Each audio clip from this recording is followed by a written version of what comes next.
Investors often ask us if we invest in nuclear power. We don't, but we certainly believe America should build more nuclear reactors.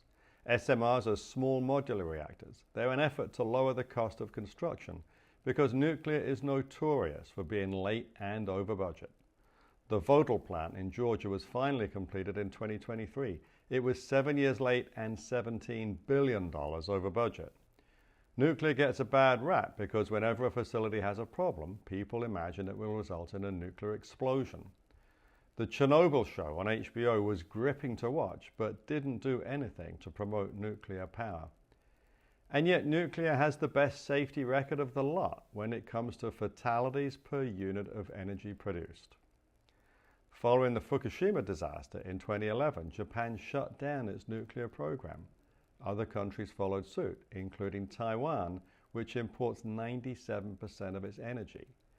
Germany shut down its last nuclear plant in 2023. They've pursued ruinously expensive investments in solar and wind, and they relied heavily on Russian natural gas until the war in Ukraine ended those supplies. Germany holds the prize for the dumbest energy policies in the world. Taiwan probably comes second since they are utterly dependent on energy imports. Meanwhile, Japan has reversed course and is now restarting nuclear plants that they had previously shut down. China is the world's leader in building new nuclear capacity. They have much lower costs, but also a very different regulatory and permit process than in Western countries. China also leads in solar, wind, and coal. Don't be fooled into thinking China is pursuing low-carbon energy. They're just trying to close their energy deficit since they import most of the oil and gas they need. Data centers are turning into a big source of new power demand. Renewables like solar and wind aren't much use because AI needs to run 24/7 and not just when it's sunny and windy. We're phasing out coal in America, so natural gas is the go-to energy source to provide the electricity that's going to be needed. Natural gas provides 43% of our power in America, and it'll be a far bigger share for data centers.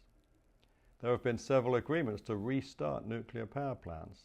These might eventually provide part of the solution, but are a long way out. Restarting Unit 1 at 3 Mile Island, the reactor that was closed down in 2019, not the one that began to melt down in 1979, is not expected to be completed for several years. Microsoft is the customer.